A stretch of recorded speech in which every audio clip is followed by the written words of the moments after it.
Hello বন্ধুরা, আজকে তো একটা দারুণ রেসিপি নিয়ে এসেছি, যেটা কিনা হচ্ছে ডিমের টেবিল। চলুন দেখে নিই এটা কী করে করা যায়। তাই ডিম আলু সেদ্ধ করে আমি এবার খোসা ছাড়বো। আমি নিয়েছি 2টো ডিম 2টো আলু। এবার খোসাটাকে চটপট করে ছাড়িয়ে নিই। ডিমটা আর আলুটা বুঝে শুনে সেদ্ধ করবেন। আলুটা যেন বেশি সেদ্ধ না হয় আর ডিম যেন কম সেদ্ধ না হয়। তাই ঝটপট এই আলু আর ডিমের খোসাটা তাই আমি ছাড়িয়ে নিলাম।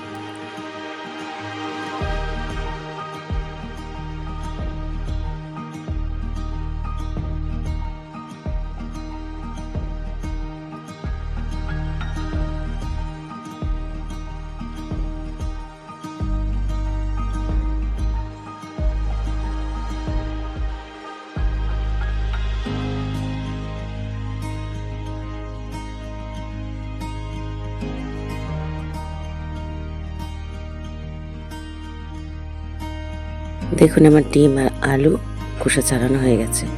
এরপর আমি একটা হোমমেড মশলা, যেটা কিনা আমার সিক্রেট মশলা, এর মধ্যে অনেক কিছু আছে। তাই এটা জানতে গেলে আমার চ্যানেলকে সাবস্ক্রাইব করতে হবে। তাই ঝটপট দেখে নিই কীভাবে আমি আমার মশলাটা দিয়ে ডিম আর আলুটাকে মাখছি। সাথে আমি স্বাদ মতো নুন অ্যাড করলাম।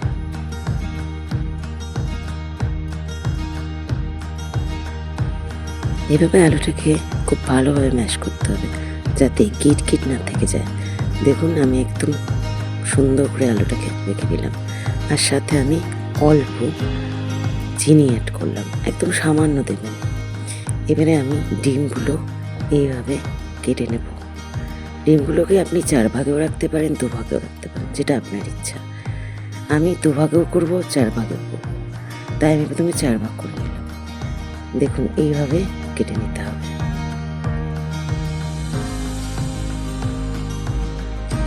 এবারে যে আলু আর মশলা দিয়ে মেখে রেখেছিলাম, সেটাকে আমি হাত দিয়ে এভাবে অল্প অল্প ছড়িয়ে মোটামুটি একটা লেচির আকার করে নিয়ে এইভাবে হাত দিয়ে আস্তে আস্তে টিপে আমি এটাকে গোল রাউন্ড করে নেব। তারপরে আমি কি করব বলুন তো, যেটা করব আপনারা দেখুন। লেচিটার মধ্যে আমি এই ডিমটাকে এভাবে করে দেবো, দিয়ে এটাকে কভার করে নেব। এইভাবে করবেন যাতে ডিমটা বেরিয়ে না যায়। পুরোপুরি একটা ওভাল শেপ দিয়ে দেবেন।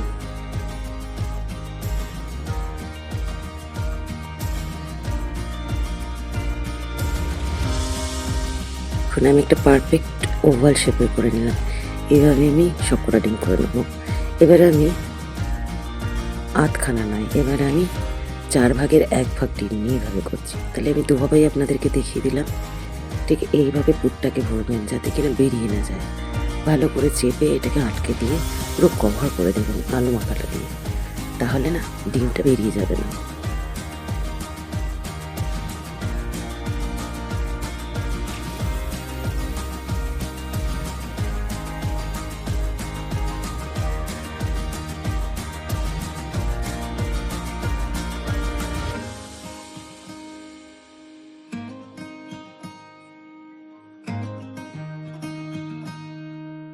এইভাবে আমি 4টেকে ওভাল শেপ দিয়েছি।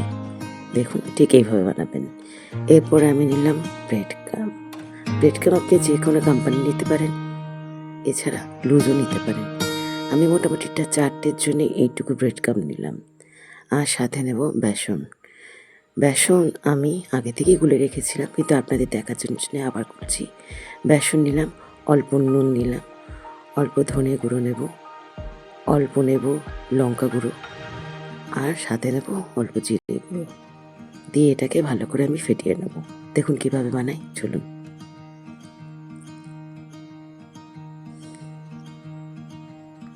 মশলা আমি অল্প অল্প অ্যাড করার পর এবারে আমি সামান্য জল দেব।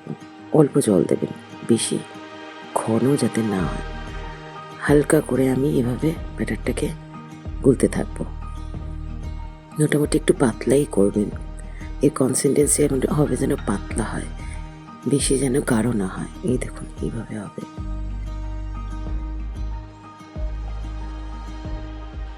করে রাখা ডিমের টেবিলগুলো একটা একটা করে এই বেসনে চুবিয়ে তারপরে আমি ব্রেড ক্রাম্বে দিয়ে এভাবে ব্রেড ক্রাম্বটাকে মাখিয়ে নেবো গায়ে।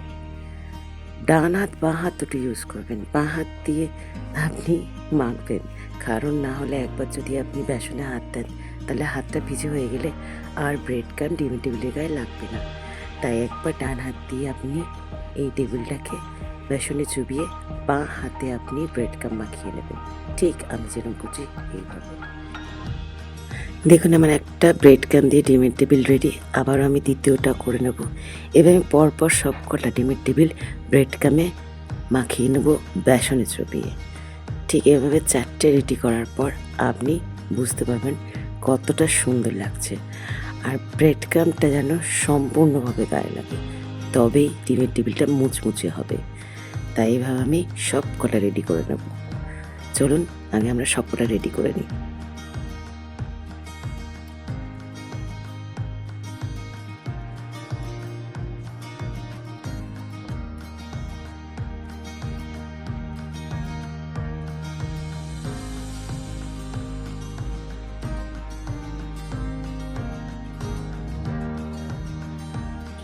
সাদা তেল নিয়ে নিচ্ছি, কড়ায় সাদা তেল দিয়ে দিলাম। তেলটাকে গরম হওয়া পর্যন্ত কিন্তু ওয়েট করবেন। এভাবে কড়াইতে তেলটাকে নেড়ে গরম করে নিয়ে মোটামুটি হালকা ফ্লেমে গরম করবেন। হালকা ফ্লেমে যাতে গরম করেন, কারণ এই ডিমের টেবিলগুলো দেওয়ার পর পুড়ে না যায়।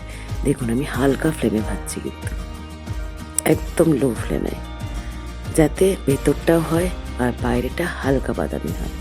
চলুন সব কটা ঠিক এইভাবে ভেজে নিই আমরা।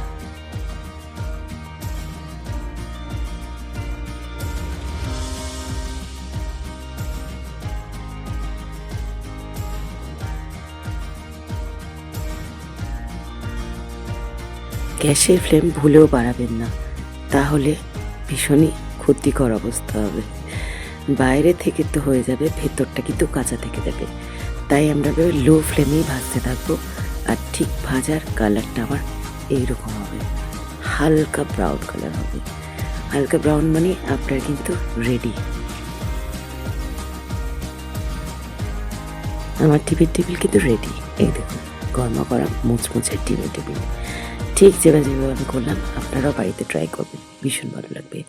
আজকের এই রেসিপি দেখার জন্য আপনাদের সকলকে অনেক ধন্যবাদ। অ্যান্ড আমার চ্যানেলকে সাবস্ক্রাইব করবেন।